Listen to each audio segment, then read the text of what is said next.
قالي جابيرا أصلي دلممكا جكفن دا هاتيه قوتن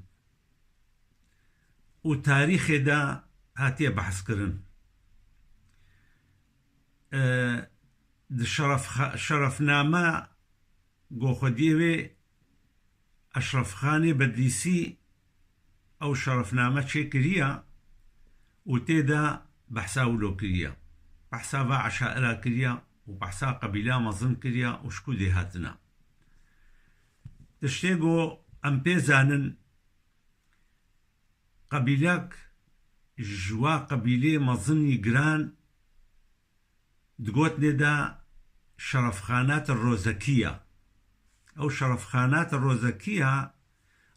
ئەو بخە ڕۆژەکیە یعنی وەکە دبێژێ ڕۆکێژ ڕۆژە ژە مەزنێ وا قەبائلێ منطقە بەدلیسێ و موشێ و ئەخلاط بوون خودیێ وێ منطقێ و ئیدارا وێ منطقە گۆمەگۆت هەمووژی دەدەستێ وێ قەبیلێ دەبوو و ئەو ڕۆژەکیە قەبائلێ ڕۆژەکیە تەحالف بوو تەجەموع بوو ولۆ تەعاونی بوون نەقەبێناوەدا وەکەن هاگۆ ئەمبێژن هەڤێرکە بخۆ نەعەشیرە هەڤێرکە تەجەموعەکی قەبەلی بوو مەجموعەت قەبیلە بوون گهانە هەفتوو بنخەت بوون تەحالفەک چێکردن ناوێیا بوو هەڤێرکان ڕۆژەکیەژی بڤی شکلی بوو 24 عەشیر بوون دبن سەها وێ قەبیلێدا هاتنە ناسکردن ئەو قەبیلە دبێژن جەهەکی لە هەفتوو کۆم بوونە دبێژنێ تاب جهێ ئەو جهێ گۆلێ ڕوونشتن و لەف کۆم بوون اجتماع بوون گوتنێ تاب ژ منطقە خوێتێ ئەو ژی تابعێ ویلایەتە موشەیە بێژێ اتفاق بوون دەقەبێنە هەفتوودا ئەو عەشائر و ئەو قەبائل گۆ تەحالفەکێ چێکن ئەو تەحالف ناوێ وێ ناکەی بۆ ڕۆژیەکیە یعنی یەومەن ما ڕۆکێژ ڕۆژە ناوێ ولۆکردن ئەف گوتنا هەدا شەرەفنامە دەهاتیە و تێدا هاتیە بەیانکردن ئەف قەبیلا مەزن ئەف ئێلا مەزن عەشیرا مەزن بناوێ ڕۆژەکیە گەلک زەمان سەرڤە بهورتیە دووەختێ مەغوولادا و دووەختێ تورکمانادا پشتوارە و پشتیوارەژی ئۆسمانی هاتن دوێ منطقە خۆدا عەشیرەکە مەزن بوو و بقەوەت بوو و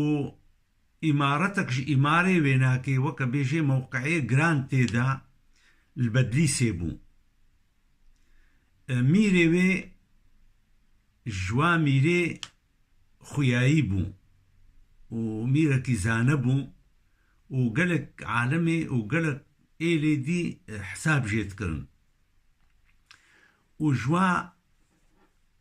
ئەمیرێ گۆ کوردستان دا حکم کردنە دوی زەمانیدا یعنی دوێ منطقێدا ئەو میر دگوتنێدا شەرەفەددین ئەبوبەکر شەرەفەددین باوێ بەکر خودیێ بەدلیسێ دگوتنێ خودیێ بەدلیسێ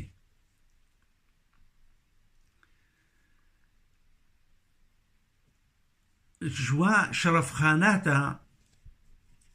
5 میر هەبوون ژوانە بوونە 5 میر هەر 5 میر نەڤیێ شاهێ سەفەوی بوو ئەشرەف نەڤیێ وی شاهێ سەفەوی بوو دیاواناکێژی دیاوە هەر 5 میرە نەڤیا شاهێ سەفەوی بوو ئەو میر دهاتنە ناسکردن بناوێ میر دۆرگخان ئێ مەزنێوا بوو و میر دەلمەمک أو دلممو هنگی گوتني دلممو دلممك ومير جودك ومير دومان ومير مومان براي واي مظن مير دورخان أوي حكم تكر وأفهر بينج براجي دبن سهاوي دبون دياوي ناكي حفيدا شاهي صفوي قولو نافك ليكربو غنج نافي دورخان قوتني قريدكار قريدكار كافجا بمعناوي وي زماني تشبو أم بين زانن دفي زماني مدى بشي قو وقت تيفت شوية وجف باش قبونا هر براكي هر ميركي جفا بو خديه عشيركي أو عشير بنافيوي هاتا ناس كرن وكا بيدلممو بونا عشيرا دلممكا وكا دورخان بونا عشيرا دوركا وكا جودك بونا عشيرا جودكا ودومانجي بونا دومانا ومومانجي بونا عشيرا مومان هالو هاتي قوتن عشيرا مكا عشيرا دلممكا مظنك ناف وادا هاتا خويا كرن قرى كي مظن قرى اي مظن اي اول بي هاتا ناس كرن ازلامك عالم بو وشيخي بو شيخ بو دقوتني دا شيخ احمدي بازيتي البازيتي حكم كر والوي داري مايا بيني شيخ احمدي بازيتي طبعا اف احداثي قو مشورة هاتية مشورة داخويا كرن ده صالح حفصدي هجري دبو يعني 1300 ميلادي دوي زماني دا اف مير هاتنا وقت بيجي وي منطقة او منطقة حكم كرنا يعني تدبيجي تقريبا ها حفصد صال حفصد وبينجه صال شيبو جوي زماني شيخ أحمدي بازيتي المنطقة بازيتي حكم كر دبيجن قرى كيوي هبو أو قرجي نافيوي بهلول بو قريوي جي البافي خوهات وحيدي بافي خبو قه داي علم خن بو عالمك سر بحراواني كلهك آفاركر أوي بهلولي سر بحراواني كلهك آفاكر وخو عائلة خو وقبيلة خو دوي كلهدا خديبون مظلمبون ج ترسي هنجي مغولا وتتارا واشتر بيجم تركمانا وعثمانية أيامي بري ولوبو كله تشيت كرنج بويتي دا ورنحماندل حتى انها ولد بيجن أزبخوا بسمامة كيمارا اشتغلي مقو كلها تصير بحراواني هيا دبيجني كلها بهلول ولد بيجن دبي حتى انها حازرة أو كله جمرة قوت مجي حسكريا لي أمام نديتيا بلكي دوري ما بي شبرقو بحراواني هاوي دوري وفرها يعني قالك مظنا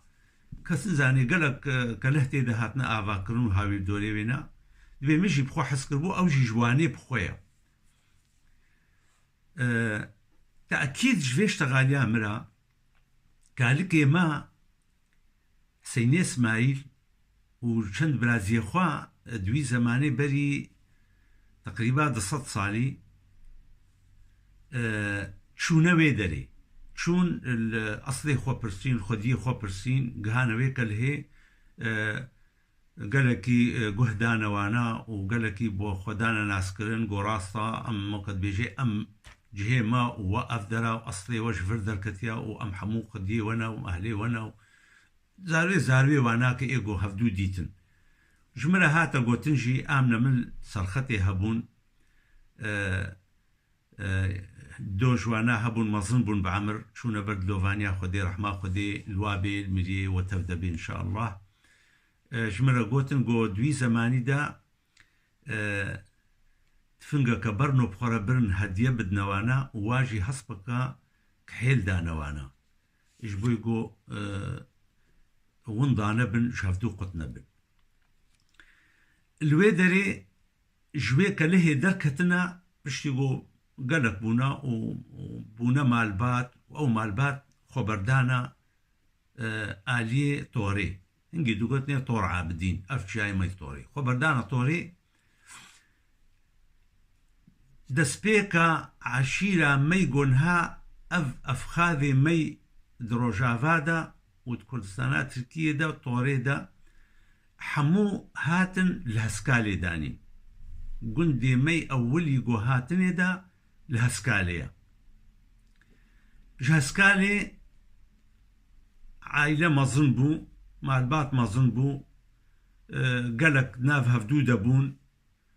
و لواتەنگ هات جه و خودیکردن و عرض رابوویە نەتیجا خلافاتانەقە بێنا مالباتێ و برا و بسماما و مەزن بوویە گوتنا جه زەحفە بەلا ببن رابوونە بەلا بوونە ئەو مال باوێ مەی بەرێ کالکێ مەی بەرێ ji heskalê derketina hawîrdorê heskalê kesin jwana çûne gund ne ava gund hebûn ava bûn wî zemanî de û kesin jwanakê çûn ji xwe re gund nû ava kirin nû gund ava kirin û binav kirin ew nav jî weke îroj roja tê xuyakirin û tê naskirin بنavê wa gunda hatine naskirin em kanin ji were navê wa gunda jî bêjin ji ber got efxadê fixdê eşîra me li gorî wa gunda hata belakirin û hatine binxetê û li ser xetê bela bûn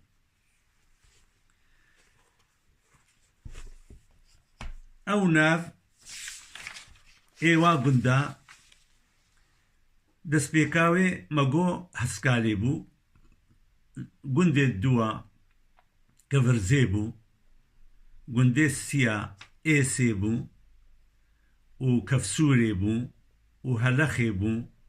û behwarê bû û kulavînî bû û kemê bû û kerkinî bû û xanika bû û xirabbenî bû û xirabnasî bûn û kuferbî bûn û fendikî bûn û tûpişkanê û çualînê û zeyliya û binkêlbiya efxadê eşîra me hemû jî bi navê wa gunda têne naskirin namê bêjin weke mala İsmaîlê werdê kevirzîne etîbar em kevirzê de mezin bûn û bav û kalkê me kevirzê de bûn ئەمێ بێژن وەکە مالا ئامێمەی سەبری عەلی ئەحمەد کەرکنی بوون لێ دەرێ بجه بوونە هەسکالێ مالا مەڵە حەمزە مالا زغەیرۆ مالا ئۆسمێن مالا فرمانە مالا عەمۆ ئەڤنا دوودرێژن یعنی نافێ واناکە هەموو ئەز ناخوازم ژوەرە بدمە خویاکردن لێ ئەمە كنمونة أجورت بيجم إنه كسيد الممكن ها وقت بيجي فندكي هنا وكفسوري هنا وخانكي هنا وكفربي هنا وكفرزي هنا أفل حمو أصلك جوي أصلي جي بافكي ما جوي شيخ أحمدي بازيتي حتى هاي الجمع أجوار بيجم تقريبا 19 بافكا حتى دقهي جمع 19 بافكا حتى قد دقهي جمع كسروكاتيا في عشيري جوي زماني دا أرديس أنا أخوازم سريع وبئيشم بوانا فارا لي هما أولو عرضك السريع جبوي قو خلكيما زانبن أم بأصلي خوش كودي هاتنا شيخ حمدي بازيتي المنطقة آقريبو كوريوي بهلول طبعا البازيتي مايا منطقة قوتني آغري دوفرا كوري بهلول بو دويك الهيدا بو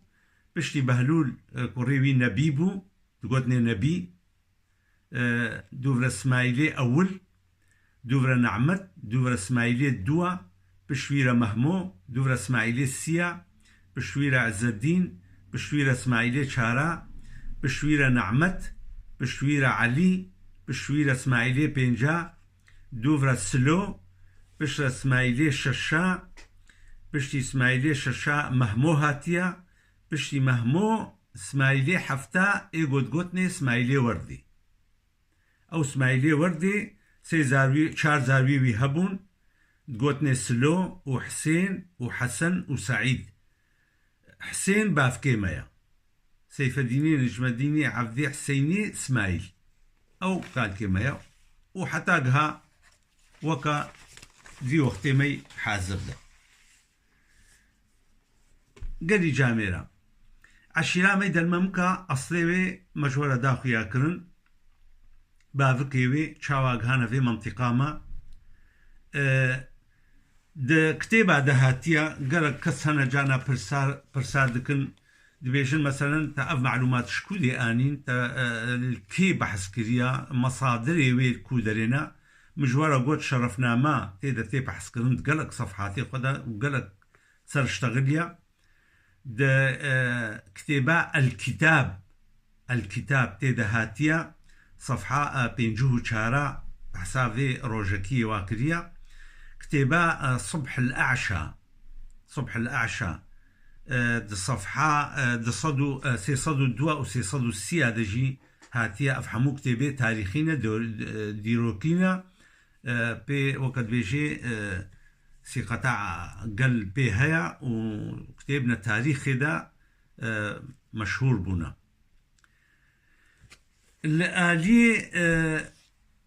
روجافاي كردستاني عشيري ما الجندي مي روجافا بلابون وفرهبون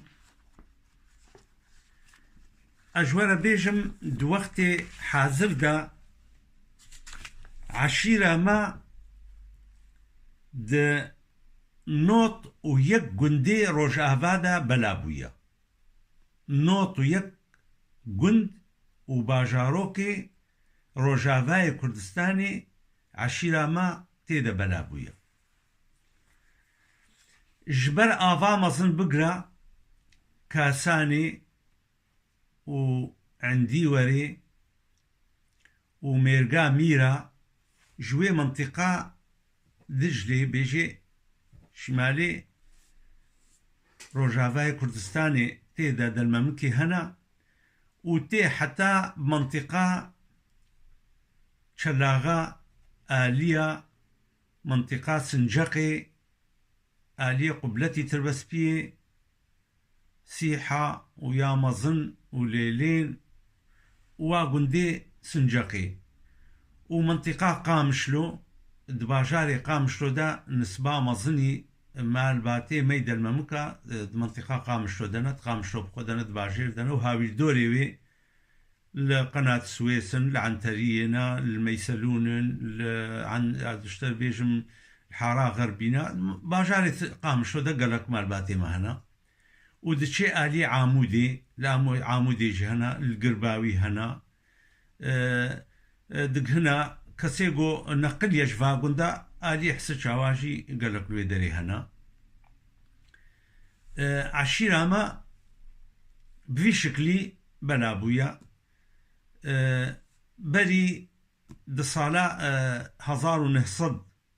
ونوتو حفتادا ما سروكاتي عشيري متسليمي خوكر نقو متسليمي خوكر بارك المكرن مال باتاما وجاميري اختياري عشيري كومبون وأز اختيار كرم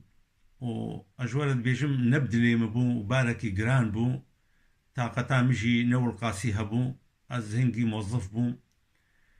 وما أفبار هلال ما أفبار وقت بيجي مهلقرت دبن خدمتا عشيرة خدا بسمامي خدا ودبن خدمتا جاميري جو نجع الشيريجي ما حتى جمهات من تقصير نكجوارا دس بيكا ويناكي مشورة مجلسك شكر مجلس عشيرة دالممكة